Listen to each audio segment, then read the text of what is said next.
The great council chamber buzzed with the usual noise of 1,000 different voices. Representatives from 57 species filled the massive hall, their translator devices creating a steady hum of conversation. The Vrex clicked their mandibles in annoyance. The Zephyrians' crystal bodies chimed softly as they moved.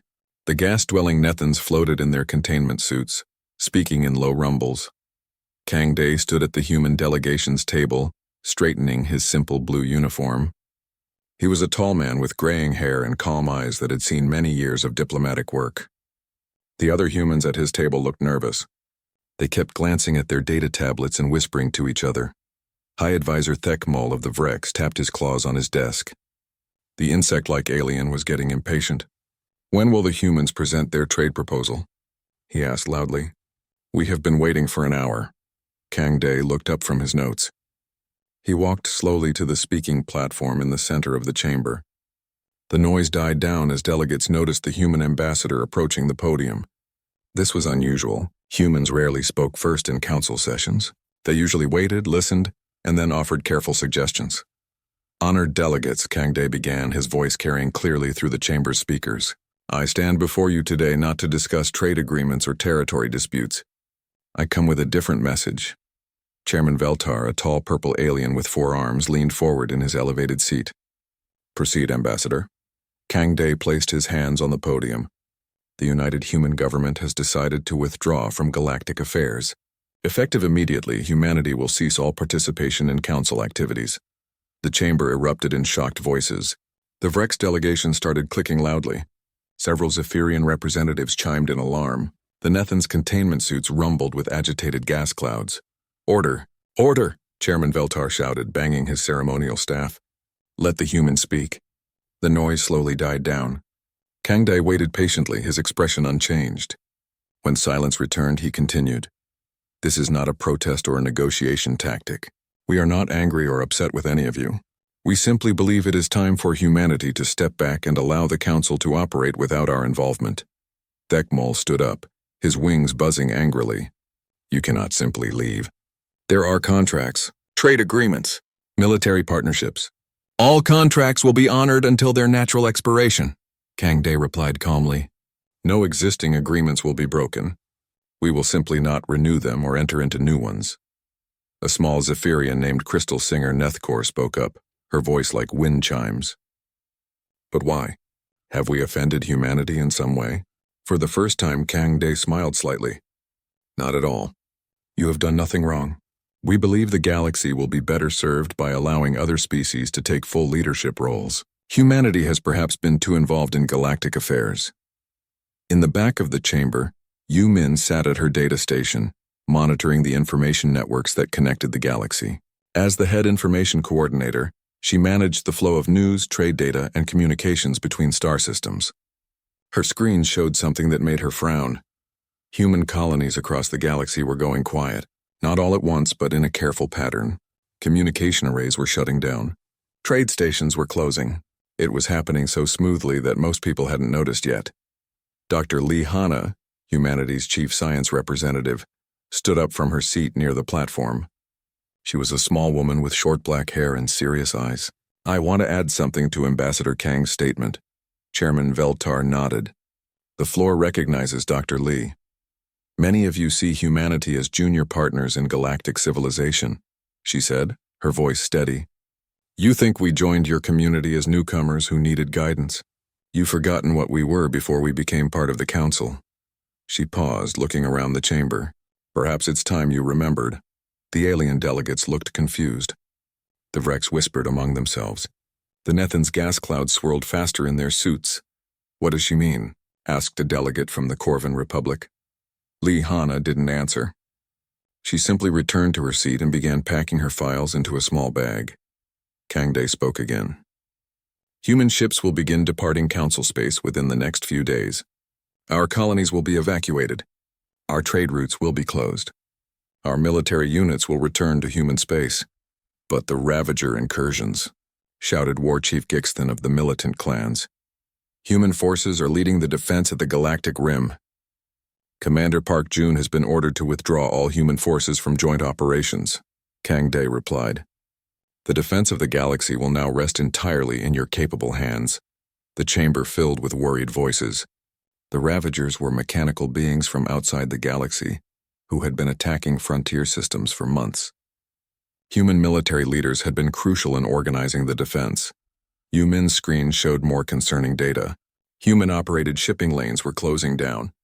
The quantum communication relays maintained by human engineers were switching to emergency power. Medical research stations run by human scientists were transferring their data to local servers and shutting down.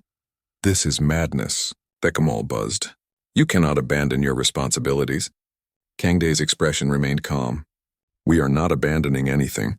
We are returning responsibility to those who deserve it. The galaxy belongs to all of us, not just humanity." He stepped down from the podium and walked back to the human delegation table. The other human representatives were already packing their belongings. They moved with quiet efficiency, as if they had been preparing for this moment for a long time. "When will you return?" asked Crystal Singer Nethkor. Kangday paused at his table. "We won't. This is permanent." The human delegation filed out of the chamber in silence. No dramatic speeches. No angry words. They simply left, their footsteps echoing in the suddenly quiet hall. Chairman Veltar looked around at the remaining delegates. Many species were already forming small groups, whispering excitedly. The Vrex delegation was calculating which human territories they could claim. The Zephyrians were discussing human trade routes. Everyone seemed to think this was an opportunity. Only a few delegates looked worried.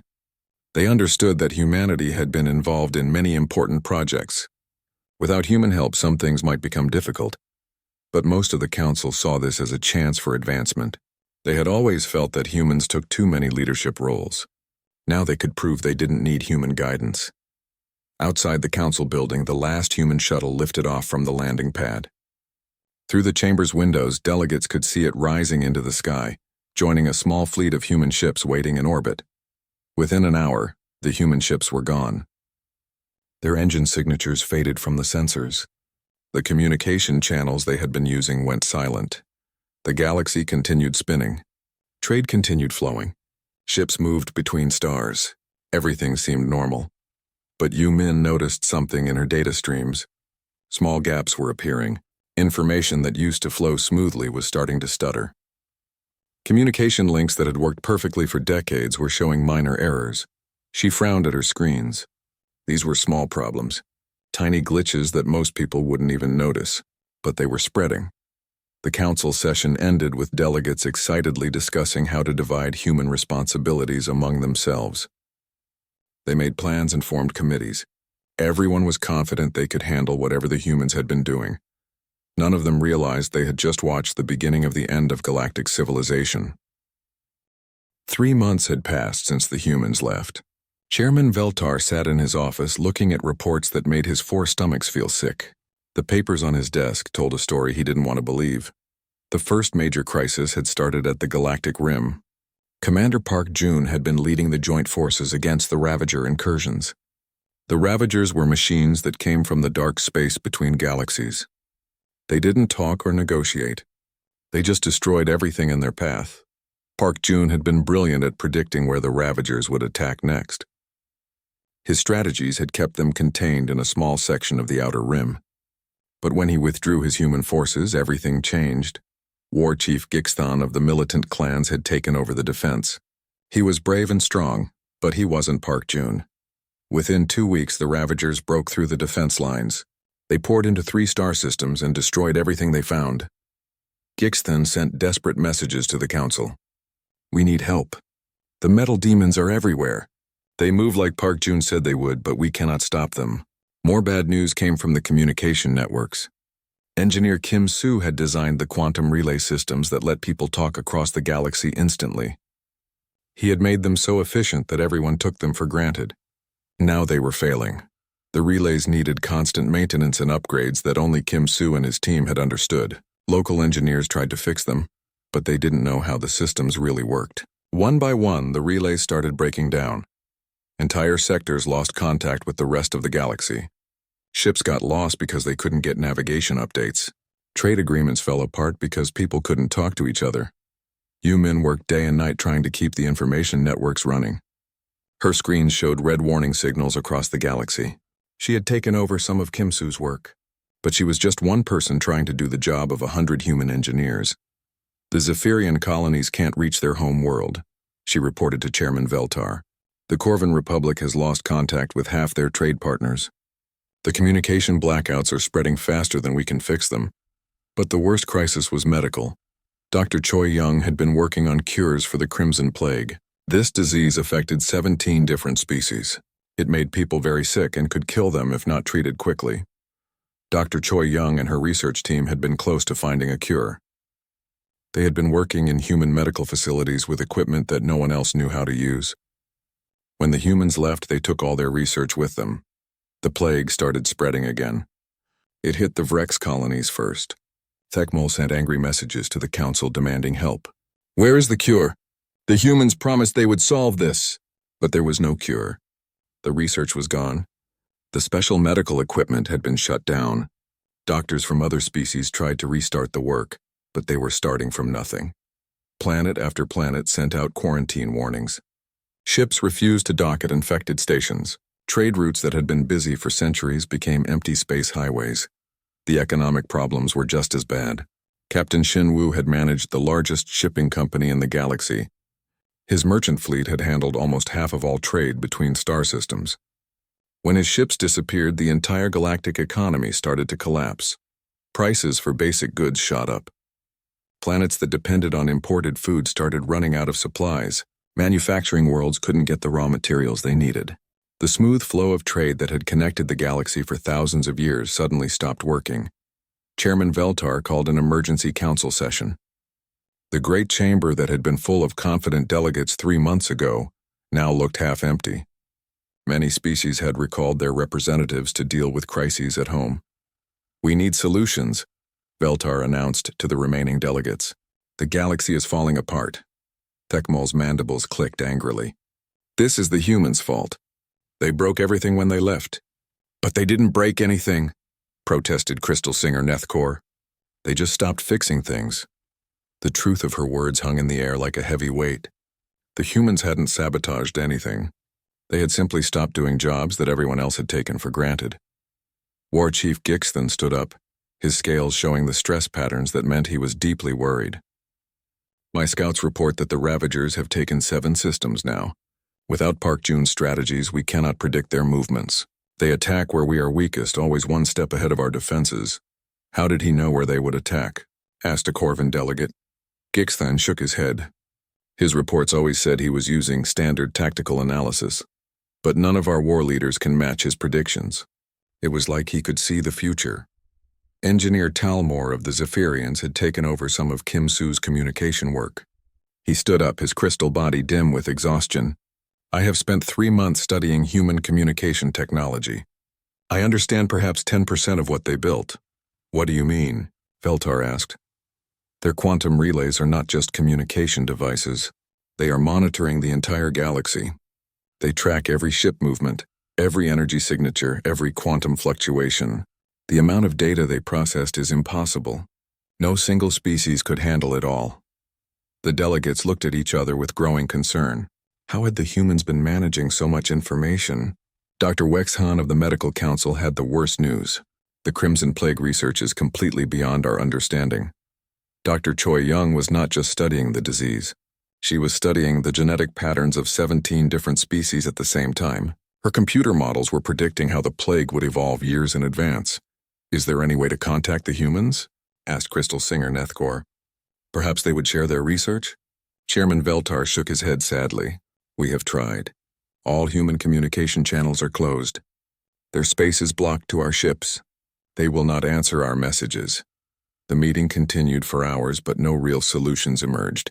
Every problem seemed to lead back to human knowledge or human systems that no one else understood. As the delegates filed out of the chamber, Yu Min stayed behind, staring at her data screens. The communication networks were failing faster now. What had started as small glitches 3 months ago were now major system crashes. She pulled up the historical data and started looking for patterns. What she found made her blood run cold. The humans had been preventing network failures for decades. Every time a relay system started to fail, Human engineers had fixed it before anyone noticed, but it was more than that. The humans had been upgrading and improving the networks constantly.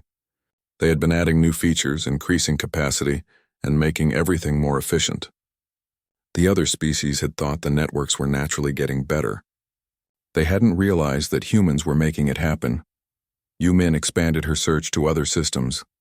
Transportation networks, power grids, water treatment plants, even weather control systems on terraformed worlds. Everywhere she looked, she found the same pattern. Humans had been quietly maintaining and improving everything. The galaxy hadn't been running itself. It had been running on human knowledge and human work. And now that knowledge was gone, she printed out her findings and walked to Chairman Veltar's office. The chairman was sitting in the dark, looking out at the city lights below. Many of the lights were flickering. Power systems were starting to fail too. "Sir," Yu-Min said quietly, "I think we need to understand what the humans were really doing all these years." Veltar turned to look at her. His 4 eyes were tired and worried. "What did you find?" "They weren't just members of the council," she said, placing the reports on his desk. "They were running everything. The entire galactic civilization was dependent on human knowledge and human systems." Veltar picked up the reports and started reading. With each page, his expression grew more concerned. Finally, he looked up at Yu-Min. "How long do we have before everything collapses completely?" Yu-Min had been afraid he would ask that question. "At the current rate of system failures? Maybe 6 months. Maybe less if the Ravagers keep advancing." The chairman sat in silence for a long time. Outside his window, another section of the city went dark as the power grid struggled without human maintenance. Somewhere in the dark space between galaxies, the humans were building something. Long-range sensors had detected massive energy signatures, but no one knew what they meant. The galaxy that had confidently dismissed human help 3 months ago was now dying without it. And the humans were not coming back. The emergency fleet left Council space on a bright morning when 3 suns lined up over the capital world. Ambassador Nethkor stood on the bridge of the lead ship, watching the stars change as they jumped to faster than light speed. Behind her, War Chief Gixthon checked his weapon systems for the 10th time. "Nervous?" Nethkor asked. Her crystal body chimed softly with concern. Gixthon's scales showed the deep purple color that meant he was worried. "The humans built half the systems on this ship. What if they stop working while we're in deep space?" It was a good question. The search fleet was using the best ships the Council could find, but almost all of them had human technology. The engines, navigation computers, and life support systems had been improved by human engineers over the years. "We'll manage," Nethkor said, though she didn't sound sure. The first stop was Europa Station, one of humanity's oldest research centers. It orbited the ice moon of Jupiter in the human home system. The station should have been busy with thousands of scientists and workers. Instead, they found it empty. Captain Rexmore guided their ship to the docking bay. The station's automatic systems were still working, but no one answered their communication requests. The lights were on, but no one was home. "Life support is normal," reported the ship's engineer. "Temperature and atmosphere are perfect for humans, but there are no life signs anywhere." The boarding party included representatives from 6 species. They walked through the station's corridors in silence. Their footsteps echoed strangely in the empty halls. The humans had left everything behind. Personal belongings sat on desks in offices. Half-finished meals were still in the cafeteria. Children's drawings hung on walls in the family quarters. It looked like everyone had just stepped out for a moment, but they had been gone for months. Professor Song-Min's laboratory was on level 7. Nethkor found his personal logs still running on his computer. The screen showed recordings he had made in the weeks before the withdrawal. "Day 42 of Protocol 7 preparation," Song-Min said in the recording. His voice was calm, but his eyes looked tired. "The council debates continue. They still believe they can manage galactic affairs without our guidance." Nethkor paused the recording. "Protocol 7? What is that?" Gixthon was examining the laboratory equipment. Most of it looked normal, but some machines were unlike anything he had seen before. "These computers are processing power levels that should be impossible. How were the humans running calculations this complex?" They played more of Song-Min's logs. The professor talked about quantum cascade computers and probability manipulation technology. He mentioned the old networks and paths between stars. None of it made sense to the search team. Day 51. Songmin continued in another recording. The withdrawal fleet is almost ready. The deep space construction projects are ahead of schedule. Sometimes I wonder if we're making the right choice letting them face this alone. What construction projects? Nethkor asked the empty room. The search team found similar recordings throughout the station. Dr. Kim Hai talked about dimensional gateway experiments. Engineer Lim Wu mentioned stellar engineering protocols. Navigation Officer Bayek Hai discussed probability cascade mapping. None of these technologies were supposed to exist. War Chief Gixton found weapons research labs that made his warrior instincts scream danger. The humans had been developing defense systems that could stop Ravager attacks instantly, but they had never used them in the joint defense operations. Why didn't they tell us about these weapons? He asked. The answer came from Captain O Young's personal log. The Council species need to develop their own solutions. If we solve every problem for them, they will never learn to protect themselves. The search continued to other human colonies. Mars Titan Proxima Base New Sol Station. Every location told the same story. Empty facilities with advanced technology that the humans had never shared with the Council. On Mars, they found massive underground factories that had been producing goods for the entire galaxy. The manufacturing systems were so efficient that they had been supplying 40% of all galactic trade. No one had realized that so much of their economy depended on these hidden human facilities. Engineer Talmor studied the production lines. These machines can build quantum computers, faster than light engines and medical equipment all on the same assembly line. The technology required for this is centuries ahead of anything we know. The Titan colony had been humanity's main agricultural research center.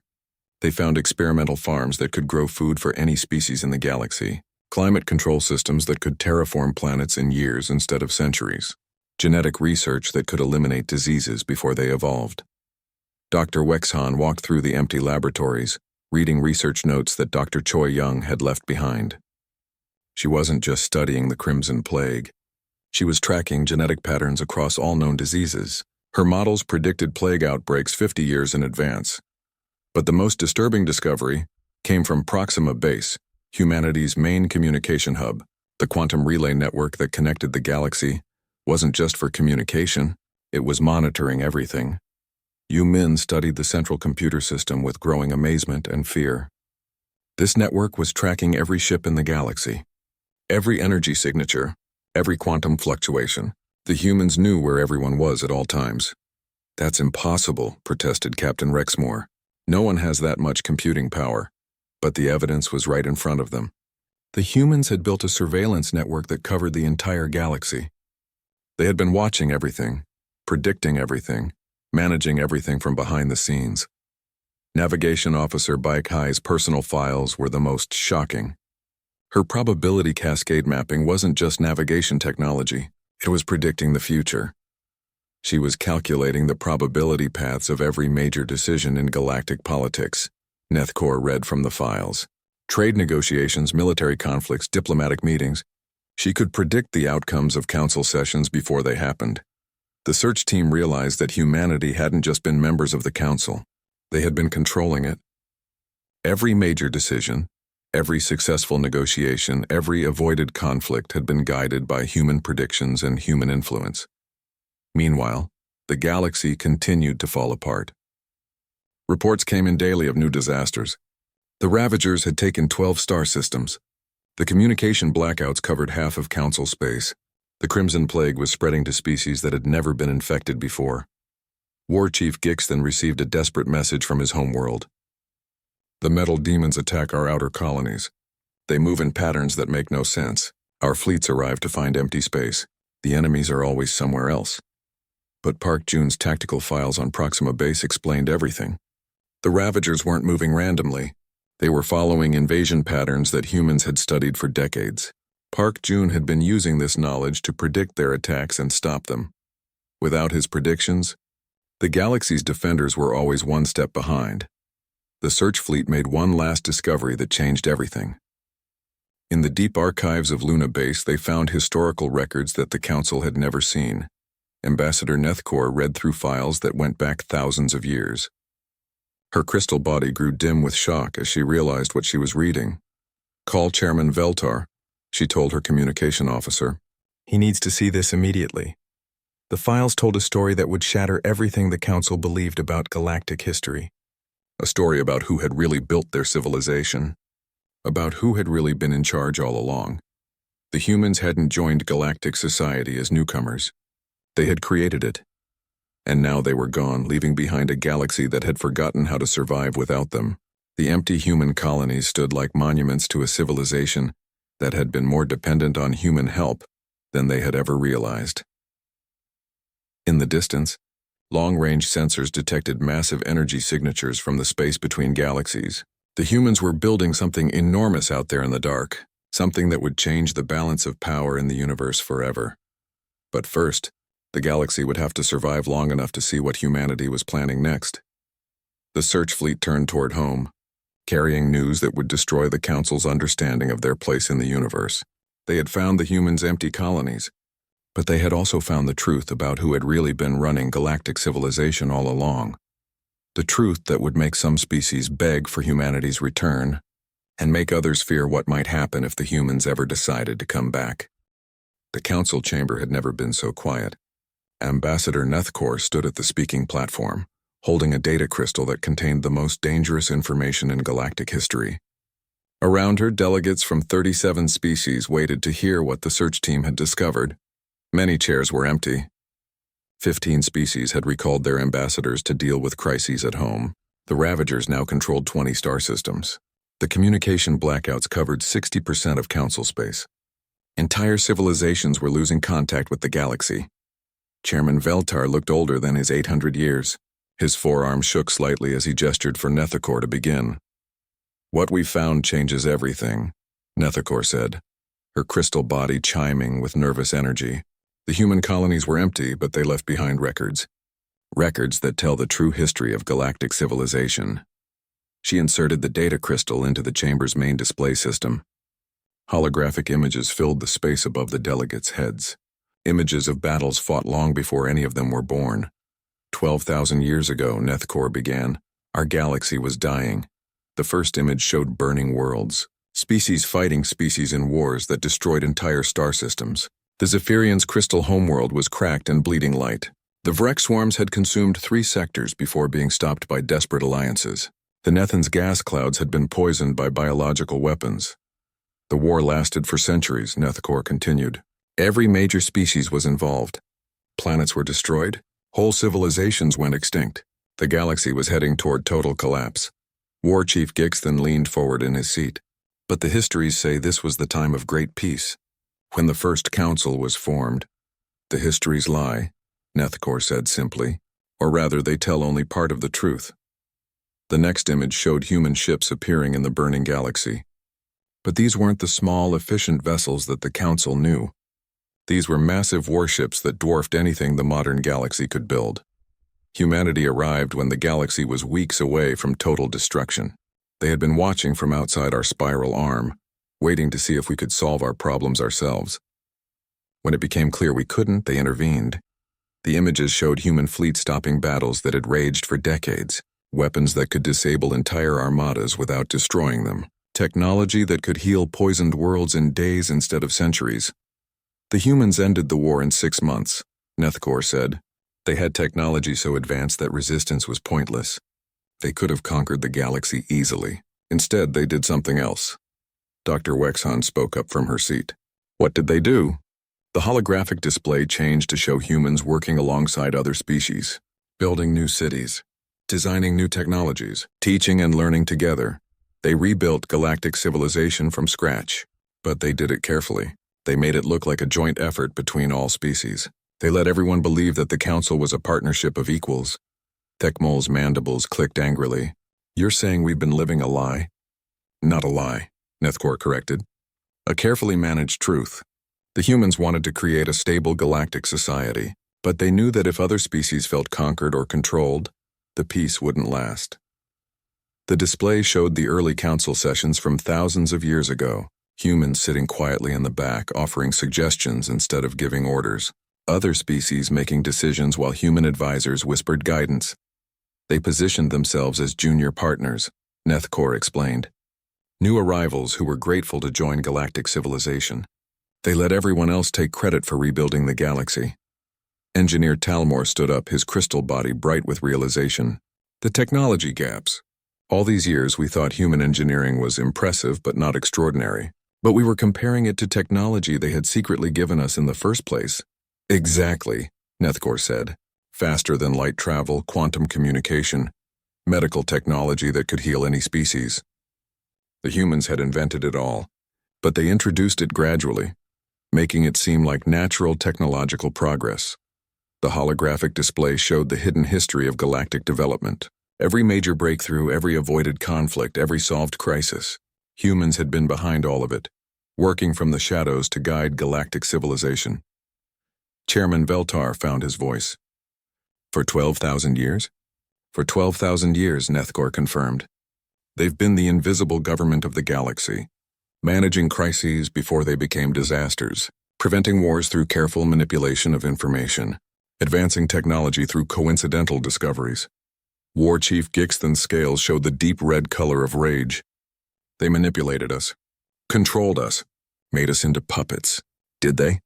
Asked Crystal Singer Mirhan, a young Zephyrian delegate. Or did they guide us, protect us, keep us from destroying ourselves again? The chamber erupted in angry voices. Some delegates felt betrayed by humanity's deception. Others began to understand the enormous responsibility humans had been carrying alone. Nethkor raised her hand for silence. There's more. Director Lim Tay left a final recording. It explains why they withdrew. The display showed a human man with gray hair and tired eyes. He looked like someone who had carried heavy burdens for a very long time. To whoever finds this, Director Lim Tay said in the recording, I hope you will understand our choice. For 12 millennia, humanity has guided galactic civilization. We prevented wars, managed crises, and protected billions of beings from dangers they never knew existed. His voice was calm but sad. We did this because we believed it was necessary. The galaxy had proven it could not govern itself. But lately, we've wondered if our protection has made you weak instead of strong. Several delegates shifted uncomfortably in their seats. The council has grown confident, Lim Tay continued. Many species believe they no longer need human guidance. They want to prove they can manage galactic affairs independently.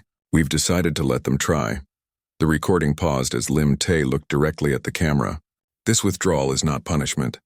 It's graduation. We're giving you the chance to stand on your own, to become the strong, independent civilization we always hoped you could be. But what if we fail? Thekamal whispered. Lim Tay seemed to answer him from across the centuries. If you fail, the lessons will make you stronger.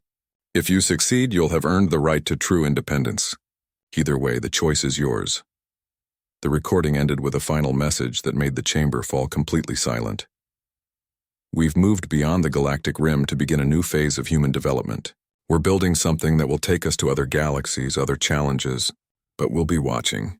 If the galaxy truly needs us, if you face a threat you cannot handle alone, we may return. The holographic display faded, leaving the delegates sitting in darkness broken only by emergency lighting. Half the station's power grid had failed that morning. Chief Archivist Oh Sung had left behind detailed records of humanity's secret influence, files that showed how they had prevented the Corvin-Zephyrian War 30 years ago, by feeding both sides false intelligence about each other's weaknesses, how they had stopped the Neth plague outbreak by secretly developing cures and delivering them through coincidental medical discoveries, how they had been managing the Ravager threat for decades, keeping the mechanical invaders contained while other species never knew the danger existed. Secretary General Nam Jae's final message was the most chilling of all. You asked us to step back and let you lead. We wondered if you were ready. The galaxy burning around you suggests you are not, but the choice was yours to make. The truth hit the delegates like a physical blow. They hadn't been governing the galaxy for 12,000 years. They had been living in a carefully maintained illusion of independence while humans did all the real work. Every crisis they had handled successfully had been managed by human intervention. Every disaster they had avoided had been prevented by human foresight. Every technological advance they had celebrated had been secretly guided by human knowledge. And now the humans were gone. Dr. Wexhan spoke into the silence. How many species know the truth? According to these files, Nethcor replied, only the humans. They kept the secret completely. Even their own records were hidden from most of their people. The implications were staggering. The galaxy's entire sense of identity was based on a lie. Not a malicious lie, but a careful fiction designed to let other species feel proud and independent, while humans carried the real burden of leadership. Chairman Veltar struggled to find words. So when we asked them to step back, we were asking our secret guardians to abandon us, finished Crystal Singer Merhan. We demanded independence from people who had been keeping us alive for 12,000 years. Outside the council building, another section of the city went dark. The infrastructure that humans had secretly maintained was failing faster now. Without their constant care, the galaxy's technology was breaking down. And somewhere beyond the rim of the galaxy, humanity was building something new, something that would take them to other stars, other challenges, other species who might need the guidance that the council had rejected. The delegates sat in the failing light, finally understanding what they had lost. 6 months after humanity's departure, the Great Council chamber stood nearly empty. Emergency lighting cast long shadows across rows of vacant seats. Where once 57 species had gathered to debate galactic policy, now only 12 delegates remained. Emergency Coordinator Vex Hal walked slowly to the speaking platform, her tentacles dragging with exhaustion. She carried a data tablet that contained the most devastating report in galactic history. Around her, the remaining delegates sat in chairs that belonged to civilizations now fighting for survival. Honored delegates, she began, her voice echoing in the vast empty space. I wish I had better news to share. Chairman Veltar looked up from his desk. His forearms shook with fatigue. He had not slept properly in weeks. Proceed, Coordinator. Vex Hal activated the chamber's display system. Maps of the galaxy appeared in the air, but they looked nothing like the peaceful territories of 6 months ago. Red zones marked areas under Ravager control. Black zones showed regions that had lost all communication. Yellow zones indicated plague-infected systems under quarantine. The Ravager advance has accelerated, Vex Hal reported. They now control 37 star systems. Our defense fleets cannot predict their movements. Every time we position forces to stop them, they attack somewhere else. War Chief Gixthan's scales had turned the pale gray color of defeat. My warriors fight bravely, but we are always too late. The metal demons move like they know our plans before we make them.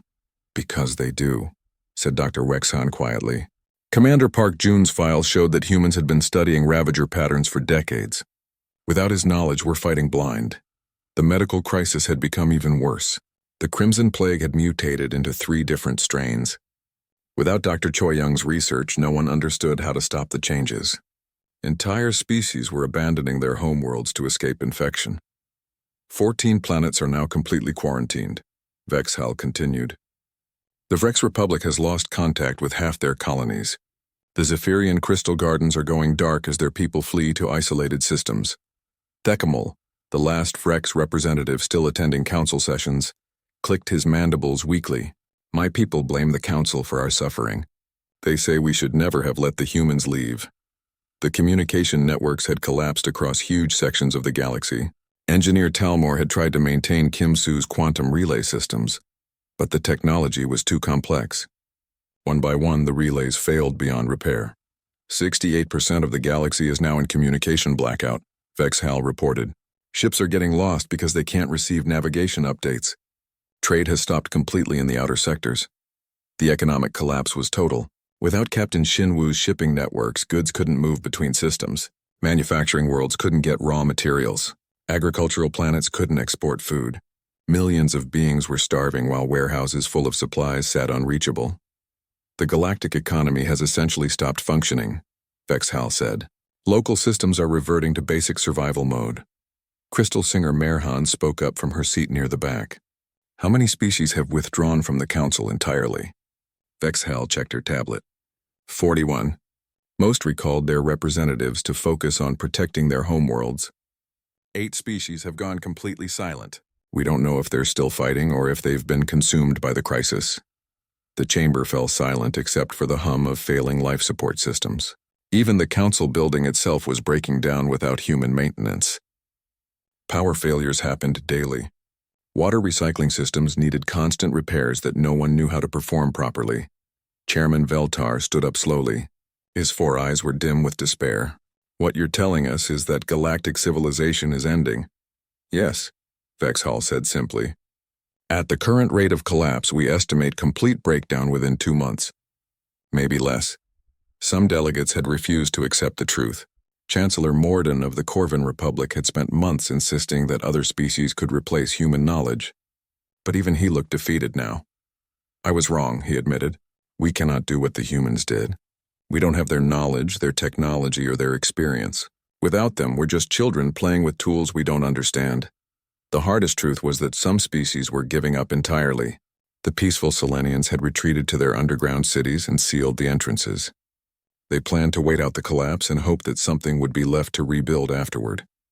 The militant Krogar had declared war on everyone, believing that only the strongest should survive the coming Dark Age. Their fleets attacked anyone they encountered, adding to the chaos. Yu Min, now serving as the Council's chief information officer, had been tracking human activity beyond the galactic rim. What her sensors showed made everyone even more nervous. The energy signatures from human space are getting stronger. She reported, they're building something massive out there, something that's generating more power than our entire civilization uses. What could they be building? Asked Engineer Talmor. We don't know, Yumin replied. But the construction project spans several star systems. Whatever it is, it's bigger than anything we've ever seen. The implications were frightening. If humans could build megastructures that large, how advanced was their real technology? How much had they been hiding during their 12,000 years of secret guidance? Admiral Rexkar of the Defense Council had been monitoring the galaxy's borders. His scouts reported that something was moving in the dark space between galaxies. Not the Ravagers, but something else. Something human. Long-range sensors detect massive ships heading toward other galaxy clusters, he reported. The humans aren't just hiding beyond our rim. They're leaving our galaxy entirely. The thought that humanity might abandon their home galaxy forever made even the strongest delegates feel sick with fear. If the humans left completely, there would be no hope of their return. Emergency Coordinator Vexhall reached the end of her report. The news couldn't get any worse because there was almost nothing left to lose. In summary, she concluded, without human intervention, galactic civilization will collapse completely within 60 days. The Ravagers will overrun our defenses. The plagues will consume our populations.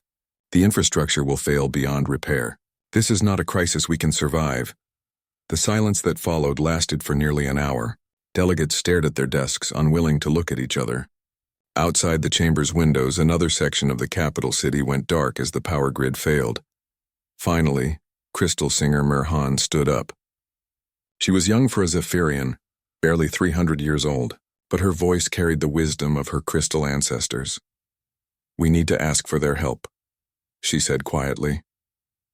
They won't answer. Thekmol replied. We've tried to contact them hundreds of times. All human communication channels are closed. Then we need to find another way, Mirhan insisted. Send ships to their space. Find where they went. Beg them to come back. War Chief Gixthan shook his head. My scouts have tried. Human space is protected by energy barriers we can't cross. Ships that get too close simply disappear. Then what? Asked Chairman Veltar. What do we do? The question hung in the air without an answer. There was nothing they could do. They had demanded independence from humanity, and humanity had given it to them. Now they had to live with the consequences. Dr. Wexham spoke into the silence. We learn. If we survive this, we learn from our mistakes. We understand what the humans were really doing for us. We become worthy of their help. And if we don't survive? Asked Chancellor Morden. Then we serve as an example to other civilizations, Wexhall replied. A warning about what happens when pride overcomes wisdom. The session ended without any solutions or hope. The delegates filed out of the chamber, returning to ships that would take them home to worlds that might not exist much longer. Yu Min stayed behind, staring at the empty seats. Her gaze fell on the chair where Ambassador Kang Day used to sit. It looked so ordinary, just another seat among dozens. But now she understood what it really was, a throne. The seat of the galaxy's true rulers. Humans who had guided and protected trillions of beings while pretending to be junior partners in their own galactic civilization. She walked over to Kang Day's empty chair and placed her hand on the back of it. The metal was cold and lifeless like everything else the humans had left behind. A soft chime from her communication device made her look up. A message was coming through on an emergency frequency that hadn't been used in months. Her heart raced as she opened the transmission. The voice that spoke was calm and familiar. Director Yoon Hae of the Human Science Council. This message is for any council members who may still be listening, the voice said. We know what is happening to the galaxy. We are sorry for your suffering. But we warned you this would be the cost of independence. Yumin's hand shook as she recorded the message. When you are ready to accept guidance instead of demanding equality you haven't earned, we'll be waiting. Until then, learn what governing truly costs. Learn what responsibility really means. The message ended with coordinates for a location beyond the galactic rim, a place where species could come to ask for help, if they were humble enough to admit they needed it.